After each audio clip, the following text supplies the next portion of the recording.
I watched Tree of Life recently, Terrence Malick's film from last year, and I made a review of it that you may have watched. And there are dinosaurs in Tree of Life, in this very thoughtful, deep art film about family dynamics and the meaning of life, etc. There's this stretch of about 10 minutes where there are dinosaurs walking around.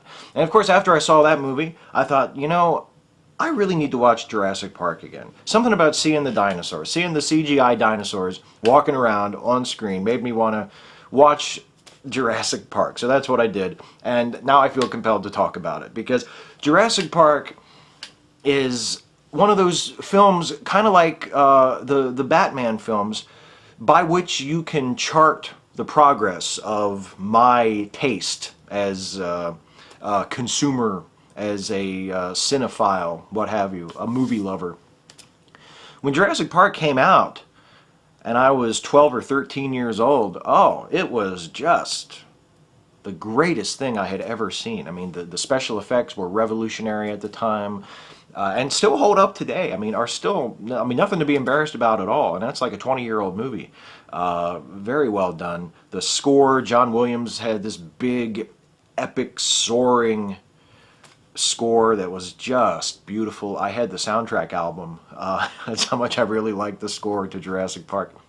And good performances. Sam Neill was good. Laura Dern was good. Jeff Goldblum was Jeff Goldblum, which is good because I like Jeff Goldblum a lot. And it's just, at the time I thought it was a great movie. And then as I got a little older, fancied myself as having more sophisticated taste, when I got to be like 15 or 16 instead of 12 or 13, when I was really sophisticated. I started to kind of look down on the movie a little. I started to think, well, it wasn't that great. It was just a big blockbuster, just a big dumb commercial movie, just a bunch of spectacle, blah, blah, blah. And that was where I sort of sat for quite a few years until the movies came out on DVD a few years ago, and I watched them really for the first time as an adult. And then I realized my perception of them had shifted again. And I think Jurassic Park is a great movie. And here come those those most condescending words in all of film criticism, which I employed to describe the Avengers, for what it was. Jurassic Park is a great movie for what it was. And what it is, I suppose I should say, I'm an English major, I should really get my tenses correct. What it is a big commercial movie. It's a crowd pleaser. It's a nail-biting, thrilling, blockbuster, crowd-pleasing movie. That's what it is. That's all it was ever meant to be. That's what Spielberg wanted it to be. And that's how you have to judge it, I think. To be a good, honest movie critic, to give it a fair shake, that's what you have to do. You have to judge it as what it is. You can't take Jurassic Park and hold it up next to Tokyo Story and say, oh, see, Jurassic Park, piece of shit. They're two completely different things. They're two completely different aesthetics. They're two completely different artistic projects. Spielberg was trying to do something totally different than Otsu was doing in Tokyo Story, or that Kubrick was doing in 2001: A Space Odyssey, or that any other director you could name was doing in any other movie. Jurassic Park is what it is. It's a big, bright, exciting, commercial, blockbuster movie. And it's one of the best ones of those I've ever seen.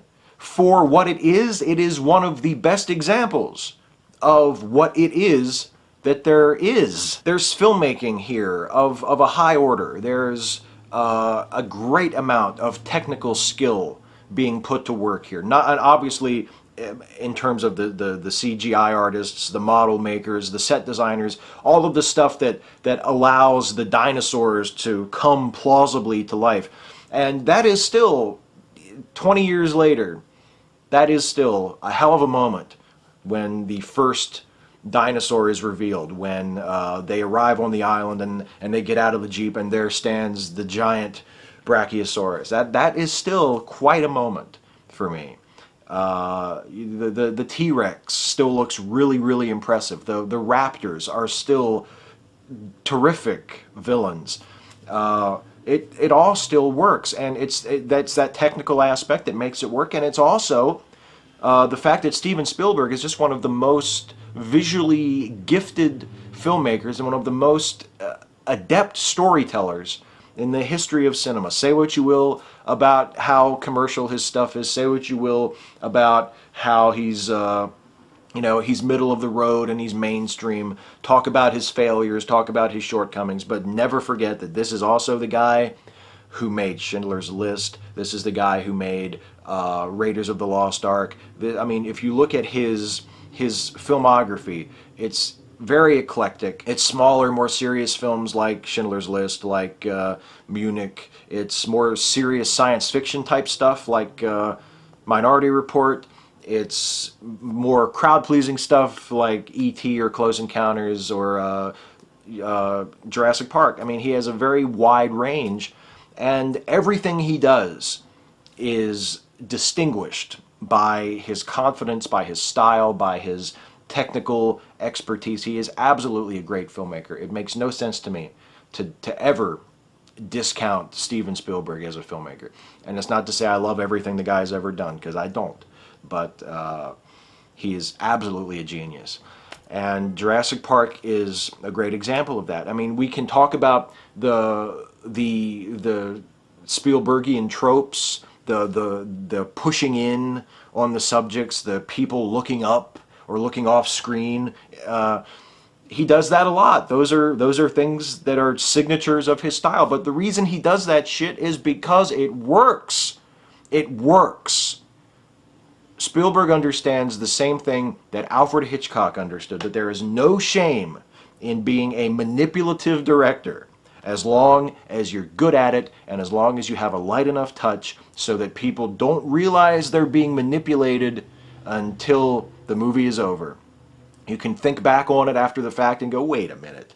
All the odd looks, the swelling music, the impressive low-angle shots of the great ancient prehistoric beasts. This is all just, like trying to shake me and to evoke a response from me. This is totally manipulative.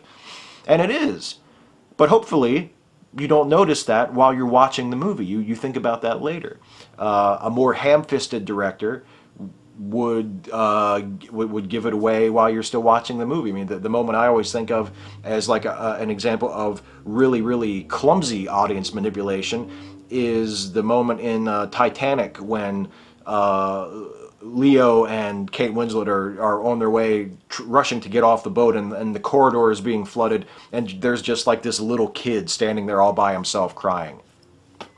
Real subtle, Jim, real subtle. Spielberg usually has somewhat of a lighter touch than that. Spielberg is also really, really good at injecting humor into the proceedings and doing it in a way so that it fits. It doesn't seem like comic relief. And the way he does that in Jurassic Park and in most of his films where he does this is by not selecting a comic relief character.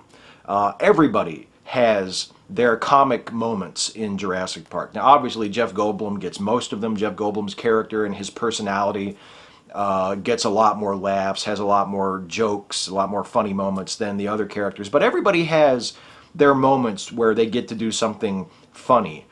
Sam Neill's character, Laura Dern, Richard Attenborough has some really nice, really funny moments.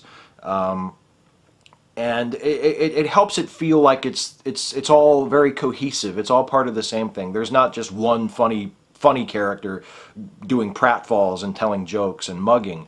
Everybody is in the same soup. And what discussion of Jurassic Park would be complete without talking a little bit more than I already have about the Velociraptors? These are some of the most hilarious movie villains that I have ever seen. And I say hilarious, obviously you think, well, what's so fucking hilarious about them? They're these unstoppable prehistoric killing machines. They're like these super intelligent dinosaurs that hunt in packs and will actually drive their prey toward them. And I mean, they're calculating, and they're sinister, and they can open doors and they can set traps. And I mean, they're just And that's what's so funny about them, is that they're not animals. That's something that I didn't really pick up on when I was a kid. I just sort of was like, oh, those raptors are sure badass, you know? But when you watch it as an adult, you pay attention to these sorts of things, I mean, they're not animals. They're serial killers. They're not just animals that are hungry. They're evil.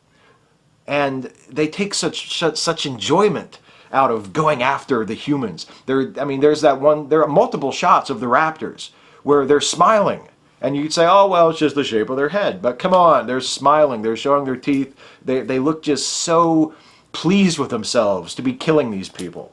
And it's such a kick to watch. It does straddle that line between legitimately good and good because it's kind of bad. But the whole movie does that. I mean, for all of its moments of wonder, for all of its technical splendor, for all of the good performances and the good humor, I mean, it is a big, dumb adventure movie.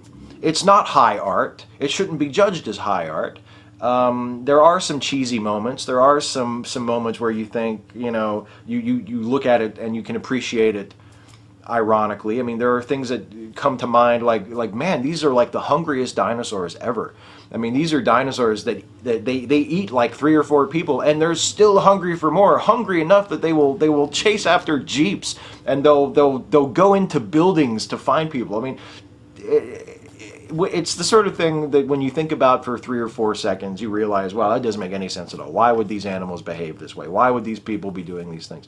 But it works while you're watching the movie. And as I said, it's only really fair to me to judge a film by the standards that it sets for itself, and by the standards that Spielberg sets for Jurassic Park to make it a big, crowd-pleasing adventure movie. It succeeds very, very well. It's one of the best examples of what it is that there is. I like that line.